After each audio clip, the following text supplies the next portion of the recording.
My wife straightened my tie in the parking garage of the Portland Art Museum and looked me dead in the eye.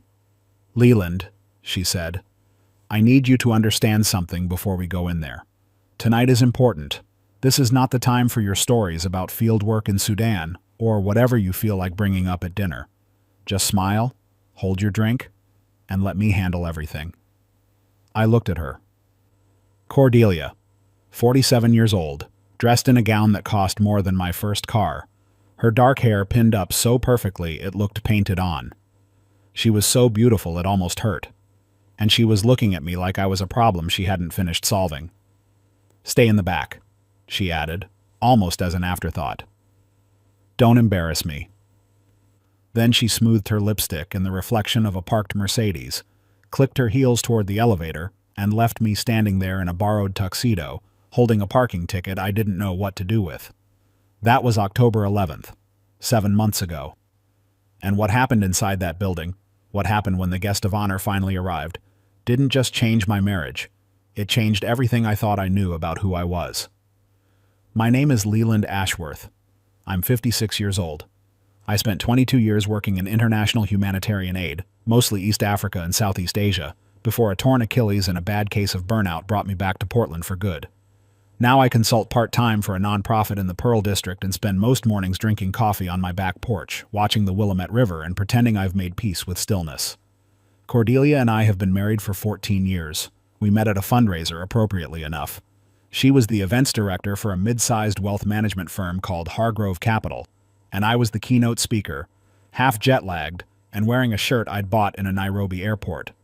She thought I was charming in the way people find old buildings charming, interesting to look at, not necessarily something you want to live in.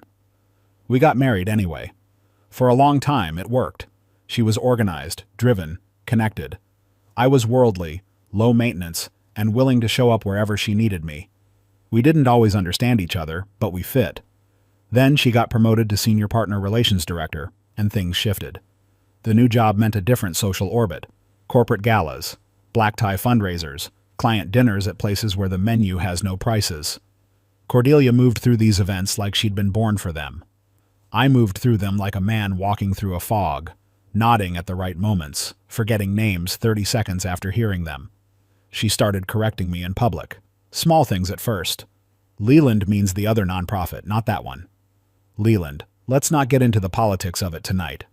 But the corrections got more pointed over time, and then came the new habit: positioning me at the edges of conversations, steering me toward the bar or the bathroom while she worked the room, making me smaller so she could be bigger. I told myself I didn't mind. I told myself I was tired anyway. I told myself that retirement had made me irrelevant and maybe she was just protecting me from my own irrelevance. I'm not proud of that. But that's where I was on the night of October 11th, standing in a parking garage being told to stay in the back and not embarrass her. Before we go on, if this hit you, subscribe, like, and comment where you're listening from. Let me know I'm not alone. We'll get through this together. The Portland Art Museum Gala was hosted by something called the Pacific Northwest Cultural Foundation. It was held on the upper floor of the museum's main building, overlooking the North Park blocks. I'd walked past those blocks 1,000 times, scraggly elm trees, dog walkers, chess players on the benches, but from up there, at night, with string lights and a jazz quartet, even Portland looked elegant. The occasion was the foundation's annual fundraiser, but this year it had extra weight. The organization's longtime primary benefactor, a man named Douglas Crane, had recently sold his controlling interest in the foundation to a private investor. The new owner, everyone kept saying, was flying in from New York for this event. Nobody seemed to know much about her, just that she was wealthy, serious, and had very specific ideas about how the foundation should be run. Cordelia had been working on this relationship for 4 months. The new investors team had been in contact with Hargrove Capital about potential portfolio services, and tonight was the chance to make a real impression. Cordelia had rehearsed talking points. She'd bought a new gown. She'd had her assistant research the investors' known preferences and charitable history. She had not mentioned anything to me about who the investor was. I assumed this was because she didn't think I needed to know. The room was maybe 300 people. I recognized a few faces. Portland's social world isn't enormous. but mostly I was surrounded by people who moved through wealth the way I'd once moved through refugee camps, with the comfortable familiarity of someone who's been there long enough to stop noticing the extremity of it. I did what Cordelia had asked. I stayed near the edges. I got a glass of sparkling water. I watched the jazz quartet play something that sounded like Bill Evans covering a song I couldn't name. I made conversation with a retired judge named Fletcher who wanted to talk about salmon fishing on the Deschutes River, and I was genuinely enjoying that conversation. Genuinely, because Fletcher was the kind of man who talks about something because he loves it, not to impress you. When the room shifted, it wasn't a sound. It wasn't an announcement. It was just that kind of atmospheric pressure change that happens when someone arrives who the room has been waiting for. Heads turned. Conversations paused mid-sentence. Even the jazz quartet seemed to soften. I turned with everyone else, and the breath left my body. She was 60, maybe 62. Tall, with the kind of posture that either comes from military school or a life spent refusing to fold. Her hair was silver, cut close, and she wore a deep navy suit. Not a gown, a suit, with a single strand of pearls that probably cost more than this building's insurance policy. She was flanked by two younger aides who were clearly there to manage her schedule, not her. But none of that is why my breath left my body. The reason was her face. I knew that face. Not from a photo, not from a news article. I knew it the way you know a landscape you grew up near, not from description, but from something deeper. Bone structure, the angle of the jaw, the way the eyes held a particular light that I had only ever seen once before in my life, in a mirror, every single morning. She was moving through the room with her aides, accepting greetings, shaking hands with the methodical focus of a person who does not waste motion. I watched her work the room and I could not move. Fletcher was saying something about dry flies and I could not hear a word of it. And then she stopped.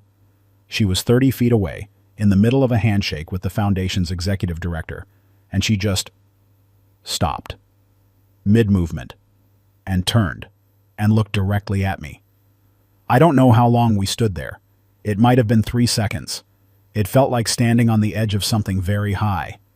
Then she said something to her aide, and the aide nodded, and she started walking toward me. Past the executive director she'd been greeting, past a city council member who'd been waiting to introduce himself, past Cordelia, who was standing 12 feet away with her hand half extended in introduction. Past all of them. She walked straight to me, and when she was close enough that I could see her eyes clearly, I saw something I had not expected. She was crying, not breaking down, not making a scene, just her eyes had filled, the way a person's eyes fill when they are looking at something they believed they would never see.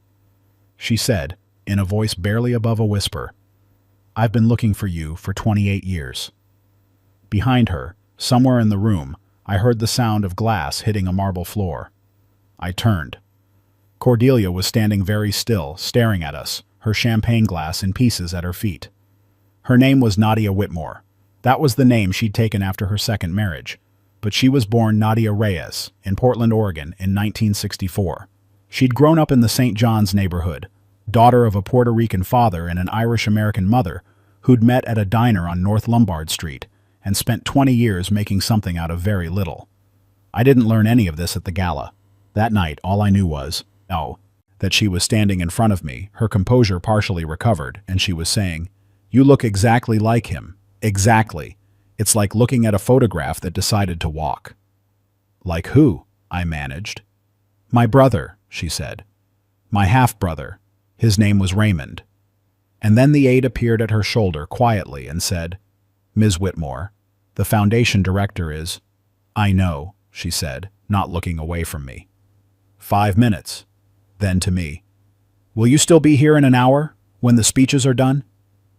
"I'm not going anywhere," I said. I meant it more than I'd meant anything in years. Cordelia found me about 4 minutes after Nadia walked away.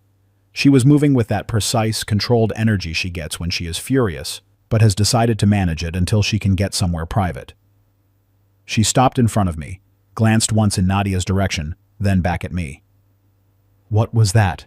she said quietly. "She thought she recognized me," I said. "Recognized you." Cordelia's voice was flat. "Leland, that woman is our reason for being here tonight. Do you understand what you just did? She walked past me. She didn't even look at me. She walked past the executive director, past Council Member Patterson, past everyone, to come stand in front of you. I know. Why does Nadia Whitmore know who you are? She doesn't, I said. That's what's strange. She thinks I look like someone. Cordelia stared at me for a moment. Then she picked up a fresh glass of champagne from a passing tray, took a composed sip and said, "Stay available, and for God's sake, don't tell her anything about your nonprofit work until I've had a chance to introduce myself properly. She cannot find out we're connected before I've had a chance to establish context." Then she walked away to do damage control with the foundation director. I stood there and tried to remember how to breathe. The thing she didn't know. The thing I hadn't told her because there hadn't seemed to be a reason to tell her. And because it is the kind of information you learn to carry quietly after long enough, is that I was adopted. I was adopted as an infant by a couple in Lake Oswego, Oregon, named Howard and Patricia Ashworth. Howard was a civil engineer. Patricia taught 4th grade. They were kind, steady, capable people who loved me completely and never made me feel like I was missing anything. I never searched for my biological family. I told myself it was because I respected the life the Ashworths had built for me. But the truth, if I'm being honest, was that I was afraid of what I might find. When the speeches ended, Nadia Whitmore's aide appeared at my elbow. "Ms. Whitmore would like to speak with you privately. There's a side gallery that's been set aside."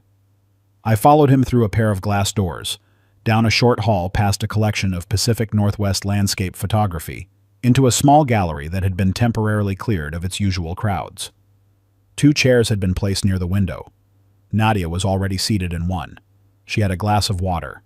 No wine. She looked steadier now, more composed, though the composure had a careful quality to it, like something assembled recently. "Sit," she said. "Please." I sat. "I owe you an explanation," she began, "and possibly an apology for the scene." "There was no scene," I said. "You were very dignified." She almost smiled. My assistant would disagree.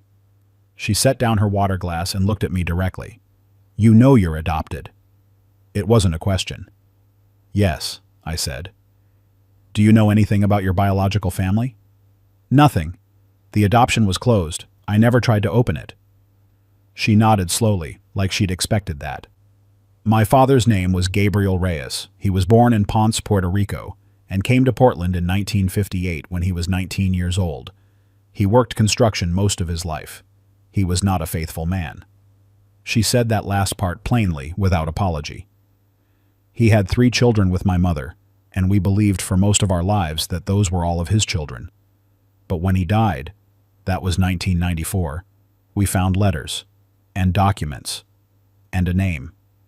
She reached into the small clutch bag she'd set on the windowsill and removed a photograph. She held it for a moment, then passed it to me. It was a black and white photograph, old, creased at one corner. A young man, maybe 23, standing on a street I recognized immediately. The St. John's Bridge in the background, Mount St. Helens visible on a clear day. He was laughing at something off camera. He was wearing a plaid shirt and work boots. He had my jaw. He had my eyes. He had the exact way I stand when I'm comfortable, weight slightly shifted to the left, hands loose at my sides. His name, Nadia told me, was Raymond Reyes. He was her half-brother, her father's son from a relationship that predated her parents' marriage. Raymond had been born in 1966 to a woman named Susan Callow, and Susan had given him up for adoption 2 months after his birth. Raymond had died in a car accident in 1989 at the age of 22. He had been married for 14 months before he died. His wife had been pregnant. The child had been born in the spring of 1990. The child's name, on a birth certificate that Nadia had spent years and a significant amount of money tracking through closed court records, was Leland. "Raymond's wife remarried 2 years later," Nadia said. "She moved. The records got complicated. And then Howard and Patricia Ashworth filed for formal adoption, and the trail went cold." She paused. "I hired 3 different investigators over 28 years. The last one finally found the sealed record 6 months ago. It took until this month to confirm. The photograph was still in my hands. I couldn't look away from it. "I have an uncle," I said finally. It was a strange thing to say out loud. It didn't feel real. "I have cousins." 2 cousins, she said. My brother Elliot's children. They live in Bend. Elliot is 64. He cried when I told him we'd found you. She hesitated. I should tell you, we do not expect anything from you. This is not about the foundation or business or any of that. I want you to understand that clearly. I came to this event because it was already scheduled and I don't back out of commitments. Finding you was, it's something I've wanted for a very long time. But I am not here to complicate your life. I thought about Cordelia, in the other room, managing the narrative. I thought about my father, Howard Ashworth, who'd taught me to change a tire in the rain and never once made me feel like I was anything other than exactly where I was supposed to be. I thought about a young man named Raymond, standing on a bridge in St. John's with the mountain behind him, laughing at something I would never know. You're not complicating my life, I said. I was in that gallery for over an hour. I know this because when I finally walked back into the main room, the jazz quartet had been replaced by a string ensemble, and most of the appetizer stations had been cleared. Cordelia was standing near the bar with the foundation's board chair, and when she saw me walk in, she excused herself and crossed the room with the purposeful stride of someone who has been waiting a long time and is done waiting. Where have you been? She said. Talking with Nadia Whitmore. Her expression shifted through several things in rapid succession. For an hour? Yes. Leland. She took a breath. Do you have any idea how this looks? She left a room full of people, including people she's been introduced to go talk privately with my husband, with you. And you were in there for an hour. I don't know what you said to her, but I have been trying to manage the optics of this all evening, and I cannot do that if you're behind closed doors with... She's my aunt, I said. Cordelia stopped. My father's name was Raymond Reyes, I said. He died in 1989. He was Nadia Whitmore's half-brother. And I didn't know any of that until about 45 minutes ago. The bar noise continued around us. The string ensemble played something gentle. Cordelia looked at me with an expression I had not seen before, and I've known her face for 14 years. It was the expression of someone who has been operating on a set of assumptions and just discovered that the floor is different than she thought. You're adopted, she said. You knew that. I knew that. I didn't know... Leland, she's one of the wealthiest private investors on the West Coast. Do you understand what you're saying? You're saying you're her... family, I said. I'm saying I'm her family. She stared at me. This changes things, she said. It wasn't accusatory. It was almost wondering. She was recalculating. I could see it happening. Yes, I said. It does. I excused myself and went back to find Fletcher, who was still talking about the Deschutes River, and I stood with him and I listened this time, really listened, and I thought about what Nadia had said as we'd parted in the gallery. She'd shaken my hand, and then she'd done something unexpected. She'd held it for a moment in both of hers. The way Patricia Ashworth used to hold my face when I was sick as a boy, like something valuable.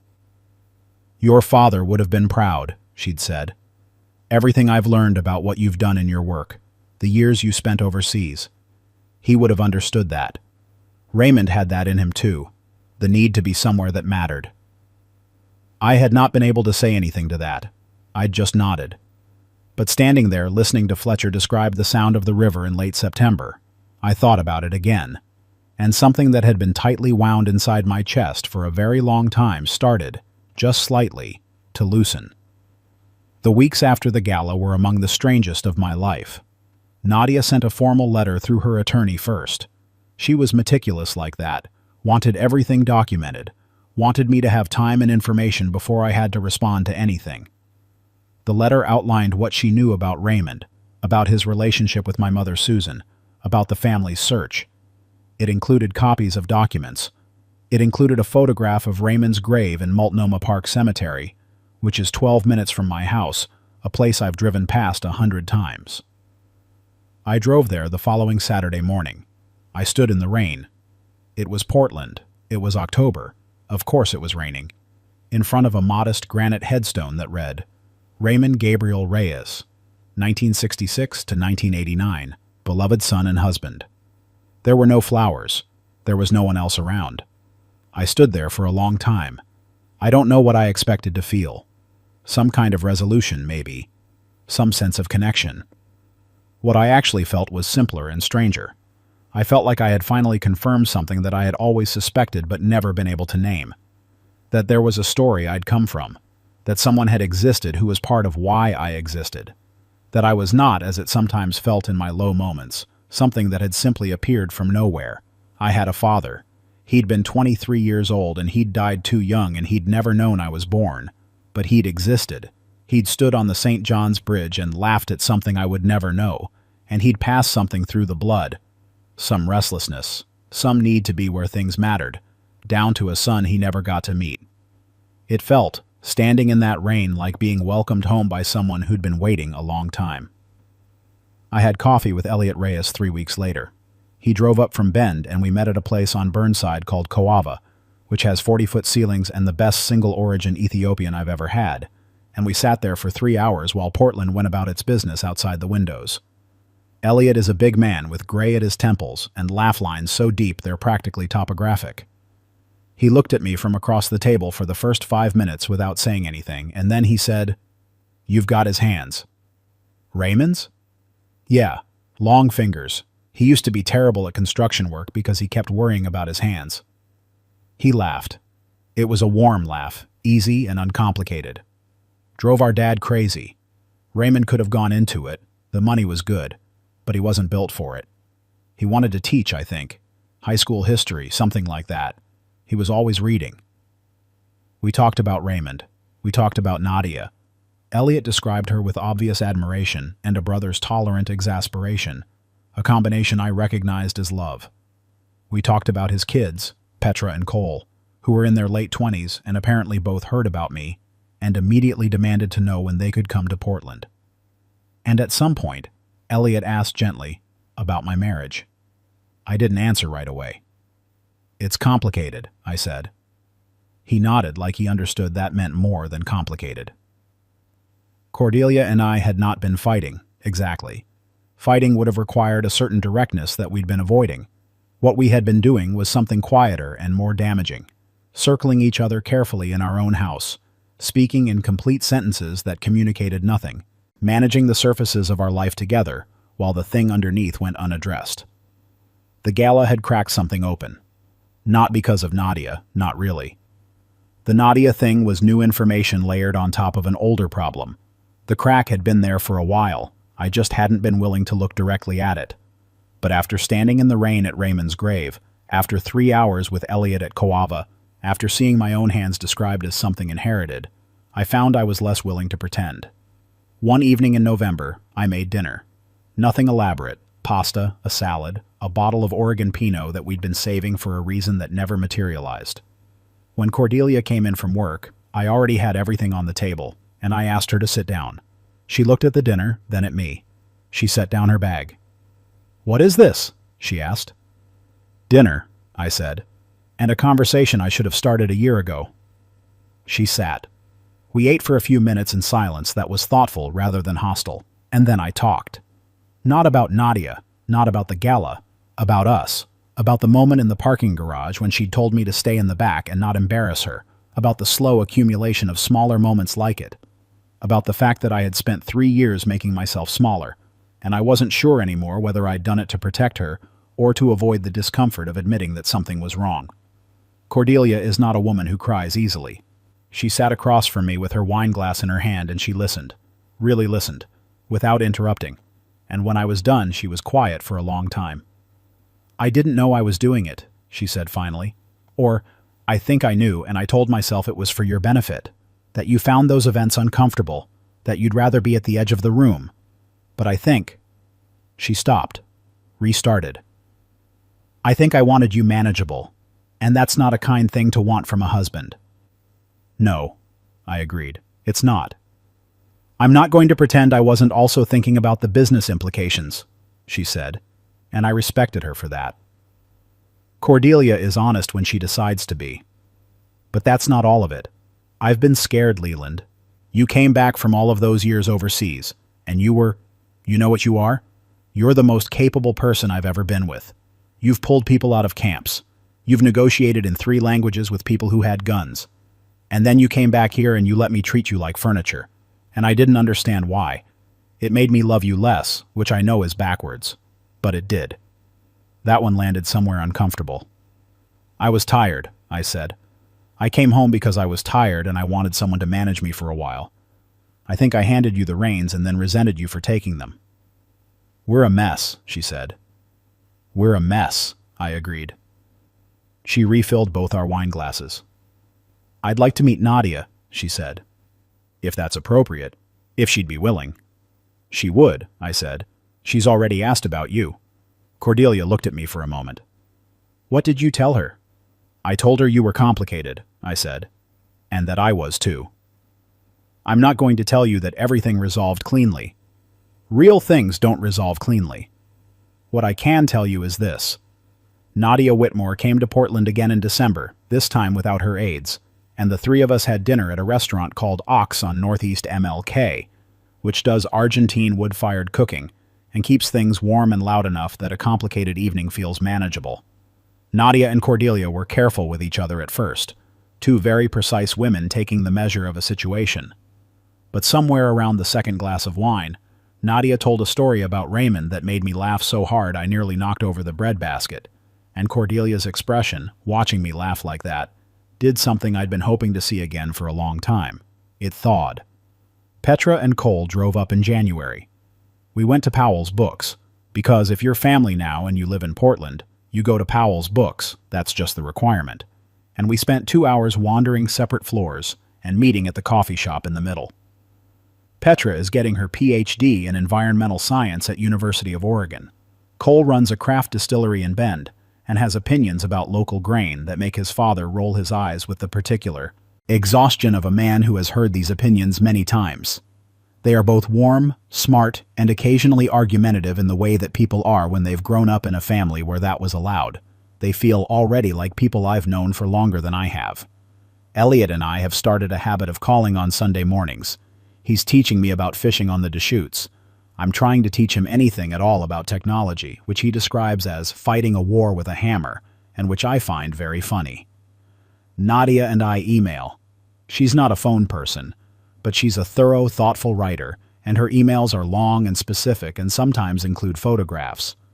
A few weeks ago, she sent me a picture of the plaid shirt from Raymond's photograph. She'd found it in a box of his things that she'd kept. She asked if I wanted it. I said yes.